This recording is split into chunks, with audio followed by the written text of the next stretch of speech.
A inovação não espera um cenário perfeito. Ela começa com a coragem de quem está na linha de frente para transformar o caos em um sistema mais humano e eficiente. Olá a todos, sejam bem-vindos a mais um episódio do PodCampus, esse podcast que traz o lado humano da tecnologia, da inteligência artificial. E hoje nós vamos aprofundar em um assunto muito importante para a sociedade, né, para todos aí que utilizam, né, principalmente o SUS, né, que é o Sistema Único de Saúde do nosso país. O nosso convidado trabalha na linha de frente e é meu amigo de longa data. Moisés Wesley, seja bem-vindo ao nosso PodCampus, é um prazer imenso recebê-lo aqui e falar de um assunto tão importante, né, que hoje é a saúde pública no Distrito Federal, que é o estado que a gente vive hoje. Exatamente. Olá, muito obrigado pelo convite. É um prazer muito grande estar aqui comentando sobre esse assunto que muito me interessa. São 10 anos trabalhando diretamente com a saúde pública do Distrito Federal, na linha de frente, e também com a docência. Então a gente integra esses dois lados. Então vai ser muito bom falar um pouquinho sobre isso hoje. Verdade, eu te esqueci que você também é professor, né? Então a gente tem que levar em consideração também essa questão.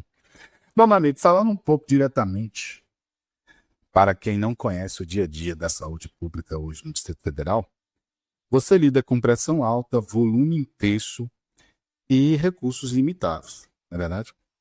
Qual o maior gargalo de tempo e eficiência que a tecnologia precisa resolver no atendimento de pacientes hoje? PS, a emergência. Quando a gente fala de linha de frente voltada mais para urgência e emergência, que é a área, né, que eu atuo há esse tempo, a gente pensa muito na questão do primeiro atendimento, né, quando recebe aquele paciente. Antigamente a gente falava triagem de risco, né, hoje em dia a gente trabalha com o setor de acolhimento e classificação de risco. Então, receber esse paciente com a alta demanda que a gente encontra, querendo ou não, gera uma morosidade, né, às vezes você tem um profissional para fazer esse acolhimento desses pacientes que chegam, e a gente tem uma dificuldade não só do ponto de vista, aí a gente não pensa na tecnologia, mas na questão da quantidade de profissionais disponíveis, mas que poderia ajudar, puxando para esse lado da IA, por exemplo, né, da inteligência artificial, seria um primeiro atendimento e identificar ali os primeiros sintomas do paciente, o que ele sente de início, para já gerar um direcionamento mais rápido, né, e ágil. Bom, meu amigo, é exatamente aí que a tecnologia deixa de ser um luxo, né? E passa a ser uma ferramenta importante na resolução desses problemas aí que você citou, né? A questão de identificar os primeiros momentos ali do paciente antes de ser atendido, né? E com sua visão de enfermeiro, o que você vê que a tecnologia está ajudando neste ponto? Bom, a gente pode pensar um jeito mais amplo, né, não só focado na inteligência artificial, mas a tecnologia, como você perguntou. A gente tem, por exemplo, prontuário eletrônico, que já existe há um certo tempo, isso facilita muito para a gente ter acesso às informações. Por outro lado, a gente tem uma dificuldade de concatenar essas informações. Por exemplo, no DF, a gente tem um sistema que é utilizado na atenção hospitalar, chama o TracheCare, e aí nós temos o acesso na atenção primária. E esses sistemas, a gente não tem acesso em tempo real. Então, para cruzar informações, às vezes a gente tem que pedir um outro acesso para poder direcionar isso, entender melhor o paciente, às vezes repetir informações. E a gente utilizando a integração da IA, né, juntamente com esses sistemas que nós utilizamos, isso pode facilitar muito. Porque muitas vezes o paciente está em estado grave, a gente não consegue nem resgatar essas informações naquele momento, né? Se ele tem doenças predisponentes, por exemplo, a gente às vezes não consegue, o paciente chega inconsciente. Então, se não tiver um acompanhante que possa complementar essas informações, fica um pouco mais difícil. Sendo que às vezes a gente já tem isso em outro sistema que também é utilizado no sistema público.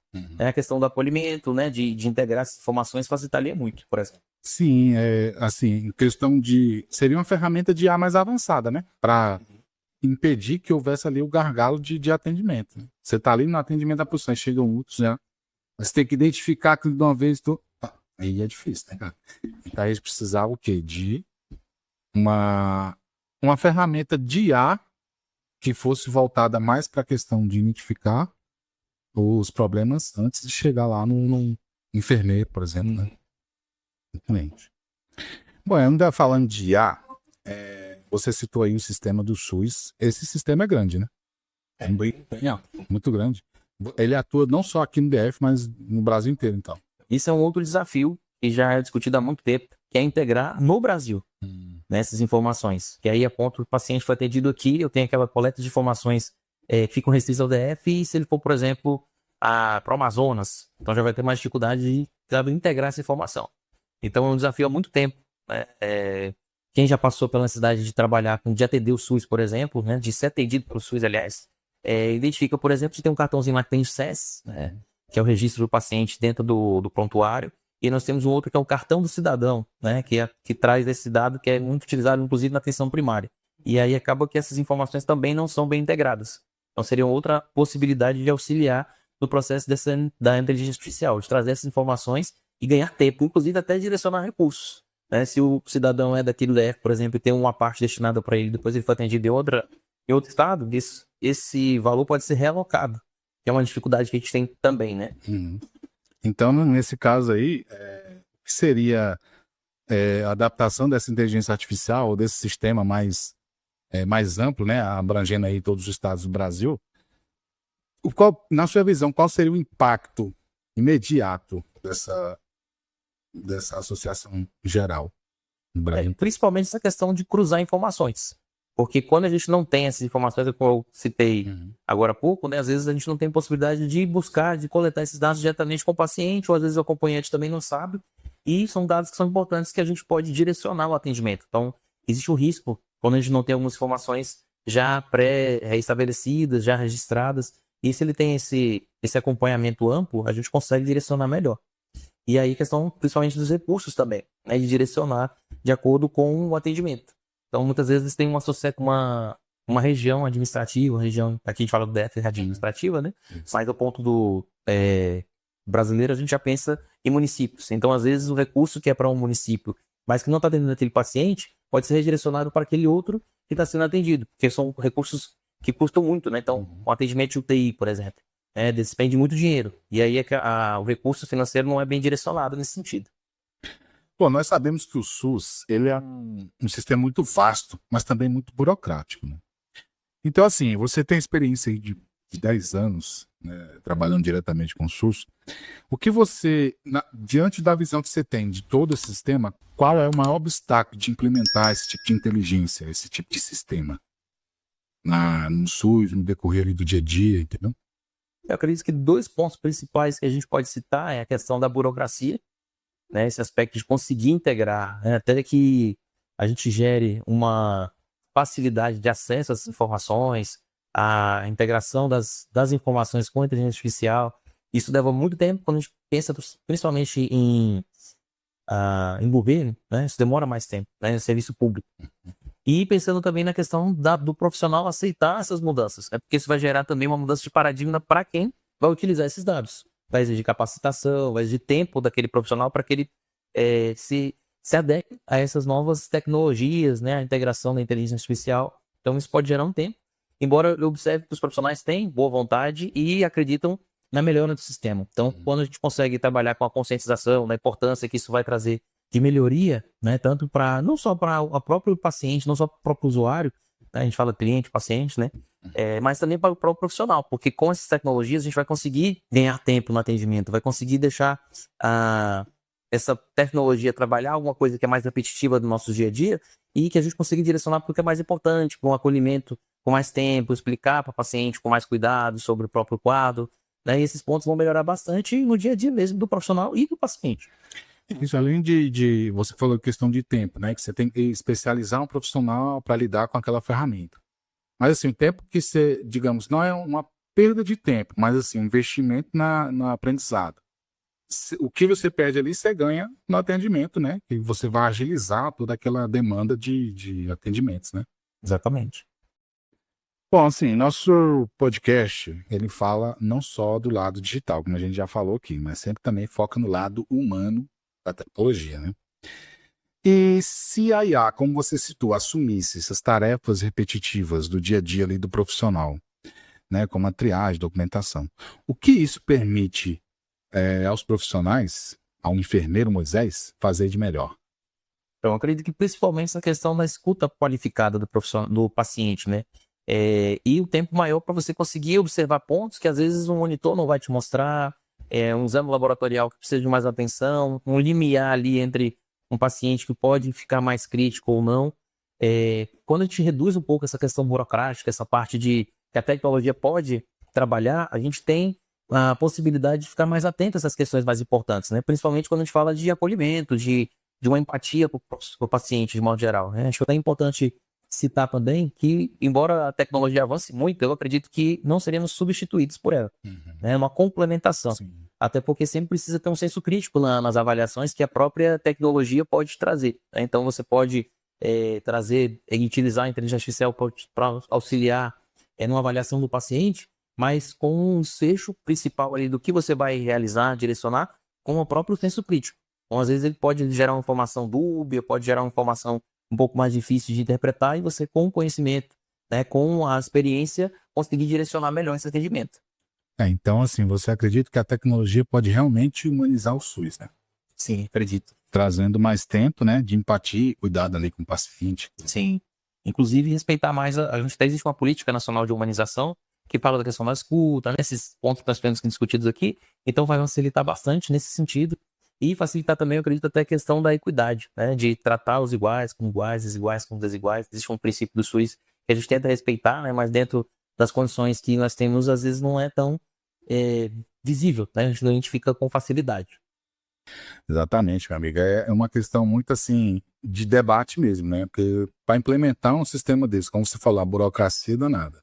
Além de ter o sistema todo ali, onde a pessoa vai ter que ter o conhecimento, você tem que investir no profissional para trabalhar com aquilo ali, né? Exatamente. É complicado.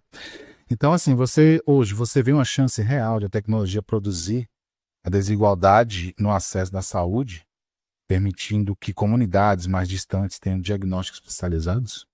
Hoje a gente já observa que a telemedicina existe, né, de forma bem mais pontual nesses quesitos. Acredito que no período da pandemia, a gente observou esse avanço um pouco maior do uso, né, da aplicação dessas tecnologias para facilitar esse acesso à informação, acesso ao atendimento. E aí a gente tem um desafio, por um lado, a tecnologia pode auxiliar, mas essas comunidades mais distantes, se ela não tiver acesso à tecnologia, para o acesso à tecnologia, vai ser difícil, né? Então, por exemplo, você não tem uma internet que seja minimamente veloz para trazer essa informação, isso vai dificultar que a telemedicina tenha uma boa funcionalidade, né? E a questão da empatia, né? Hoje em dia, por videochamada, a gente pode fazer esse atendimento de uma forma mais próxima, né? E identificar o paciente, visualizar as expressões. Então, eu acredito que existe realmente um potencial real de se auxiliar, né? Então, você não precisa nem sempre levar o profissional até esses locais, mas é importante que a gente tenha garantido, pelo menos, que essa tecnologia chegue, né, de forma realmente pontual e eficaz. Verdade. Bom, Moisés, agora nós vamos entrar num quadro rápido, um quadro muito legal aqui do nosso podcast. É o algoritmo humano. Eu te dou um conceito e você me diz a primeira coisa que vem na sua cabeça, sem pensar muito. Tá bom? Vamos lá, vamos ver. Prontuário de papel. Ultrapassado, informação fragmentada e risco para o paciente. A telemedicina. Um acesso real a especializações. O enfermeiro do futuro. Mais crítico e mais tecnológico. Uma habilidade humana insubstituível na saúde. Empatia e acolhimento. Muito bem. Meu amigo, muito obrigado por esse bate-papo tão enriquecedor. A gente traz aí esse debate muito importante, porque hoje a saúde pública é um dos principais pontos, né? Que, por exemplo, hoje, agora nós temos um ano de eleição, então um dos principais pontos que serão debatidos, cobrados tanto pela sociedade quanto por outras pessoas que estão aí no meio político. Então, a gente trazer esse assunto da saúde pública com a integração da inteligência artificial, mostrando que realmente pode haver uma melhoria no atendimento, né, no acolhimento e tudo mais, é muito importante para os telespectadores aí que estão nos assistindo, né? E assim, se você puder deixar uma mensagem para gestores, profissionais e pacientes sobre o futuro da saúde pública e a tecnologia, fique à vontade. Eu acredito que um ponto importante para a gente deixar aqui como enfatizado, né, que a tecnologia ela não é um luxo, né? Não no sentido que a gente está falando aqui de integrar tecnologias, né, dentro do Sistema Único de Saúde, pensar na questão das tecnologias voltadas para a inteligência artificial, porque ela vai facilitar tanto o processo de humanização do cuidado, quanto também em relação a reduzir tempo de atendimento, né, deixar o cuidado mais humanizado, mais empático. Então, isso não é também substituir o profissional, mas sim auxiliar no processo de atendimento. Então, se a gente conseguir alinhar bem esses conceitos, com certeza a gente vai ter um ganho muito grande para tanto, como eu já tinha comentado antes, tanto para o paciente quanto para o profissional e o governo de modo geral, né, também. Certamente. Meu amigo, muito obrigado pela sua visão, pelas suas belas palavras sobre a tecnologia junto com a saúde pública, pela sua paixão, né, pelo seu trabalho, que a gente percebe que você é um profissional excelente, tanto na questão da enfermaria lá dos hospitais, quanto na docência, né? Você é professor também. Então, se você quiser deixar seus contatos, Facebook, Instagram, fique à vontade. Então, se alguém quiser entrar em contato comigo, por e-mail pode ser professormoisesw@gmail.com e pela rede a gente tem o Instagram aí que é @moiseswnt. É isso aí, galera. Sigam o Moisés lá, vocês vão ter um profissional excelente, né? E se quem quiser tirar dúvida também sobre a questão da saúde, né? E estiver aí estudando, estiver no curso superior, ele tá aí para isso, né, Moisés? Estamos disponíveis. Bom, se você gostou desse bate-papo, desse conteúdo tão enriquecedor, falando aí sobre a utilização de IA e tecnologia na saúde pública, siga aí os perfis do Moisés no Instagram, no e-mail, né, no Gmail, e também se inscreva aqui no nosso canal, curta esse vídeo, compartilhe, deixe um comentário se ficou alguma dúvida, se tiver alguma questão, a gente vai repassar com o Moisés e a gente vai responder todos os comentários, tá bom? Muito obrigado a todos que acompanharam até aqui. Semana que vem tem mais um convidado especial falando sobre como a IA e a tecnologia transformou a sua carreira. Então fique com a gente, se inscreva no canal e acompanhe os próximos episódios do Podcampus. Valeu!